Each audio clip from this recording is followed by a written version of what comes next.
تعالوا النهاردة اوريكم طريقة عمل الكرومب، ازاي نعمله بطريقة سهلة زي بالظبط محشي البتنجان.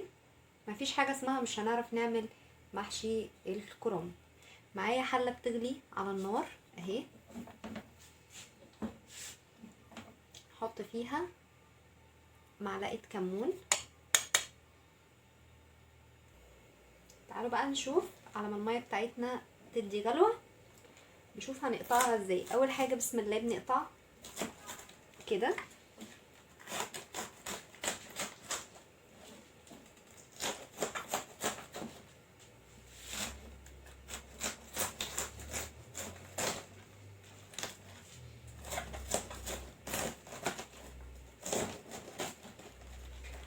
مش هتطلع معاكي بمنتهى السهولة.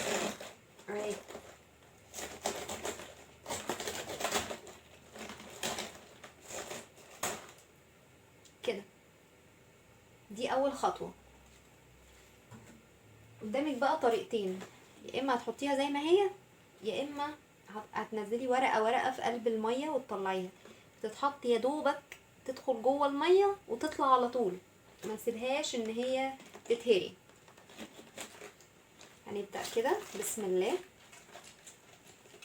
بصوا احنا هنحط الورق الكبير ده الاول اهي كده بسم الله.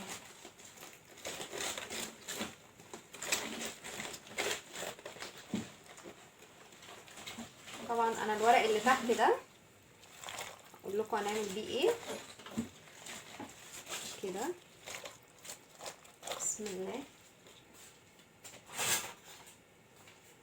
بصوا مش عايزين نسيبها كتير، نطلعها على طول، اقل من دقيقة يا جماعة تطلع.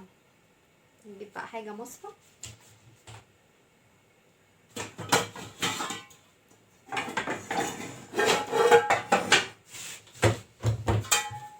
نحط المصفى بتاعتنا كده جنبنا.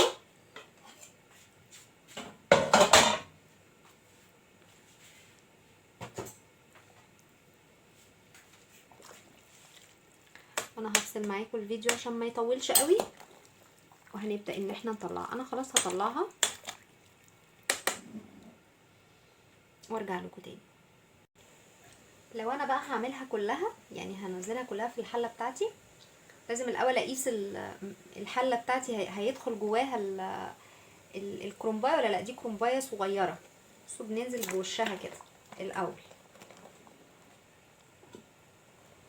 هي لوحدها هنلاقيها بتفك كده من فوق، ونقوم قلبينها على ظهرها. بس بعد طبعا ما تاخد ايه يعني دقيقة كده على النار، علشان طبعا احنا كده حاطينها كلها. بس هقلبها الناحية التانية خلاص، بس الوش ده دقيقة كده ارجع لكم تاني. كده قلبتها زي ما هي بالظبط، طلعتها كده وقلبتها على ظهرها الناحية التانية. يعني اول حطيناها كده من مكان ما قطعنا العرق اللي فوق ده، وبعد كده قلبناها بعد دقيقة بالظبط. بصوا هي ابتدت ازاي، الورق بتاعها يبدأ ان هو يتفرط كده لوحده اهي. تدخلي جواها كده المية علشان كلها يوصل لها مية. انا كده هطلعها خلاص. الخطوة اللي بعد كده انا كده خلصت الايه الكمية بتاعتي، طلعتها من المية. سيب المية زي ما هي عشان هقول لكم برضو هنعمل فيها ايه.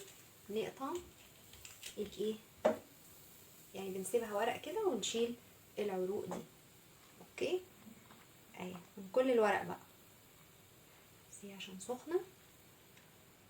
لو عايزة تبرديها بالمية عادي مفيش مشكلة اهي كده. يا رب بس يكون واضح. وطبعا تقطعي، انا بقطع كده بصوا الحجم ده انا بقطعها كده، ده الحجم اللي انا بحبه. كل واحد بقى حسب الايه الذوق بتاعه. انا هقطعها كلها واشيل كل العروق. العروق بقى اللي بتطلع دي هقول لكم هنعمل فيها ايه، خليها على جنب. هقطع كل العروق اللي عندي دي وارجع اقول لكم الخطوه اللي بعد كده ايه. انا كده قطعت كل الكميه اللي عندي تمام. واحنا بنقطع الحاجات دي الكرنب يعني، بصوا الحله اللي كان فيها الميه انا رميت فيها كل العروق اللي طلعتها. بيبقى في حاجات كده حتت يعني اتهدلت مننا او حتت زيادات يعني، واحنا بنقطع القطعه كده كل ده هنقوم حاطينه هنا. كل ده في الميه اللي كانت سخنه على النار بتغلي، بنفضل سايبينها في الميه لحد ما الميه تبرد. وهقول لكم هنعمل ايه بالعروق والحاجات دي. يلا بينا نبدا وصفتنا ونشوف ان الورق الكرنب هو اسهل انواع المحاشي. بعد الفيديو ده هتعرفي تعملي على طول ومن غير ما تترددي هتعملي كرنب. نجيب الحله بتاعتنا ونبدا الوصفه زي ما عملنا في البتنجان، في فيديو البتنجان والفلفل. انا هنا حطيت شويه زيت وخليتهم لفوا في قلب الحله كده، حطيتهم في كل حته في الحله، وحطيت العروق بتاعه الخضره.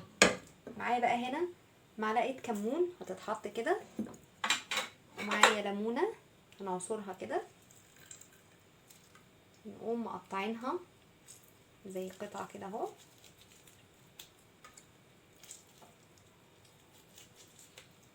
وبعدين بنجيب بقى ورقه من دي، ممكن ما نحطهاش بس هي عشان دي انا مش هستخدمها اصلا، علشان ده واحنا بنقلب الحله بتاعتنا ونيجي نقدم الكرنب ما يقومش ده واقع معايا. تمام، هنقوم حاطينها كده، نفرشها بس كده عند الحله في الارضيه بتاعتها كده، عشان لما نيجي نقلب بس المحشي بتاعنا ما ينزلش معاه عيدان الخضره. الخطوه اللي بعد كده ان احنا واحنا بنلف ورق الكرنب هو ده اللي بيخلينا مش عايزين نعمل كرنب. بصي بقى، اسهل طريقه للف ورق الكرنب من غير ما حد يساعدك، يا اما على الرخامه بتاعه المطبخ تفضيها وترصي زي ما انا رصه كده كل الكميه، او تجيبي صينيه عشا كبيره او المتاح عندك، او صواني جنب بعض. هي كده كده اصلا يعني طريقه سهله جدا. وانا طبعا كنت عامله معاكم الخلطه دي، او كنت عامله معاكم التخديعه بتاعه الرز زي بالظبط اللي عملتها في فيديو البتنجان والفلفل. انا النهارده عامله فلفل برضه. فهناخد بقى اقول لكم هنعمل ايه. بصوا بسم الله، ناخد بقى كده كميه من الرز ونحط في كل الحاجات دي كده كلهم قد بعض. تمام، يعني ما نكترش في واحده ونقلل في واحده، كله نفس الكميه. بسم الله، هنعمل كده في كل كميه الورق اللي عندي.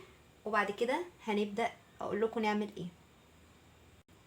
انا بس هوريكم بدايه يعني الكميه بتاعتنا. بصوا كده كده، مش عارفه الكاميرا جايبه ولا لا كده كده، شايفين اسرع ازاي؟ اسرع من الطريقه التانية. لو عندك عزومه هتخلصي بسرعه جدا. اهو لفيت بسرعه جدا جدا، اكتر من لما نكون ماسكين واحده واحده. اهي على فكره سهله جدا جدا جدا، انا بس الفيديو بيطول علشان بشرح، لكن هي الفكره اكيد وصلت لكم ان شاء الله يعني. اهي بصوا لفينا كام صباع، وقت قياسي صغير جدا. عايزه اقول لكم ان الطريقه دي كمان مهمه جدا ان احنا نعملها. ليه بقى؟ لان احنا لما بنكون بنعمل واحده واحده بنيجي نحطها في قلب الحله بنحط ركن اكبر من ركن، فده بيفرق في التسويه. ايوه بيفرق في التسويه، عشان كده بيطلع نص مستوي ونص مش مستوي.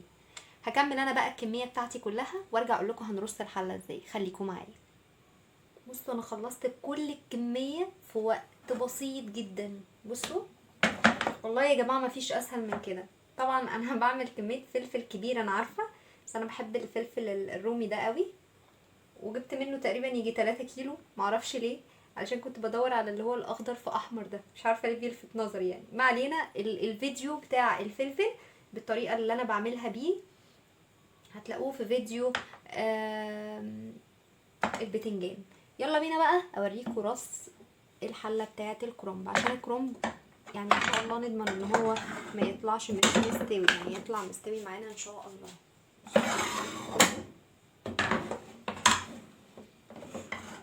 الحله بتاعتنا اهي اللي كنا مجهزينها مع بعض.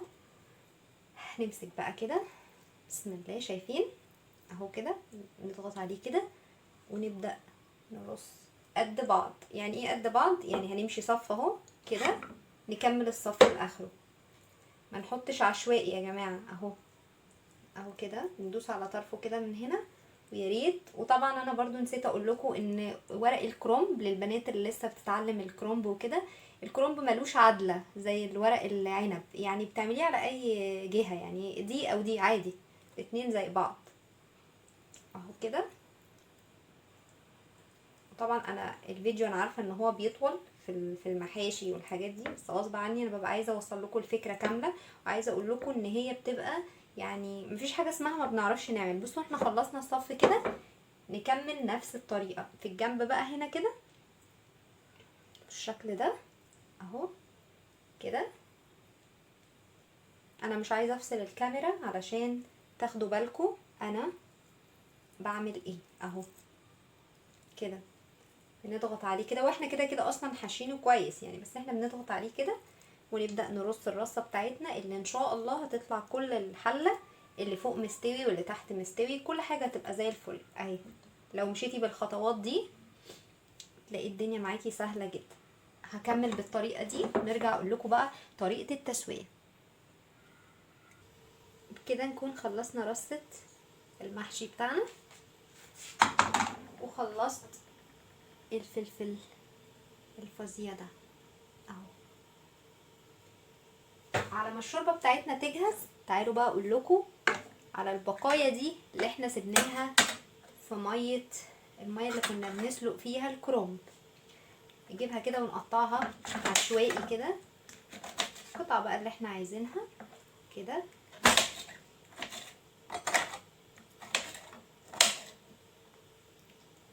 كده.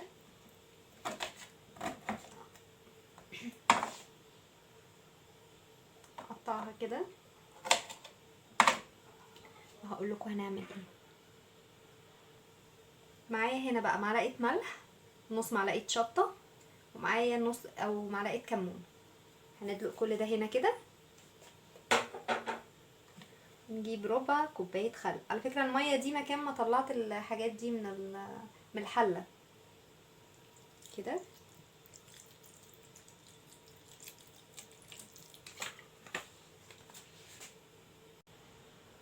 ومعانا فص توم متقطع او مهروس بقى زي ما تحبي. كل الكلام ده كده هنقلبه كده مع بعض بسم الله. ونجيب الطبق بتاع التقديم بتاعنا، نحط كل الكلام ده هنا كده بالميه حتى اللي نازله دي. اجمد سلطه جنب المحشي، حاجه كده تجنن. بصوا يا جماعه ريحتها وطعمها يا نهار ابيض، فظيعه فظيعه، لازم تجربوها. احنا جينا بقى لمرحله التسويه. بسم الله. باخد من الشوربه عندي وابدا ان انا احط كده اول كام مغرفه شوربه. تمام. بصوا لسه ما بانش الشوربه بتاعتي، ما بانش منها حاجه خالص لسه اهي. اوكي. وبعد كده بفضل احط كده لحد ما احس ان انا شايفه الشوربه قدامي.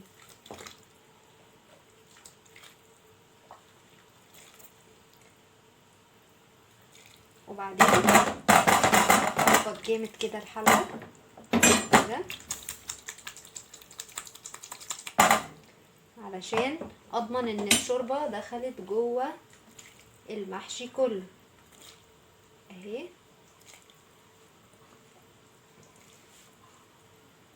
بس كده محشي الكرنب بتاعي تمام قوي كده. شايفين بقى عامل ازاي؟ شايفين الشوربه لحد فين اهو زي ما انتوا شايفين.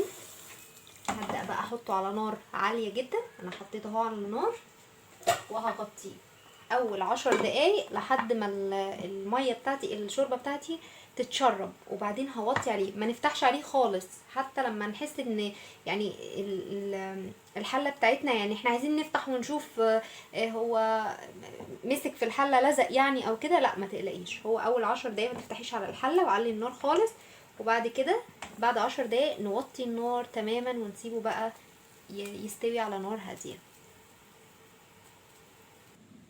كده يكون خلصت وصفتنا زي ما انتوا شايفين. تعالوا بقى نشوف هو مستوي ولا لا.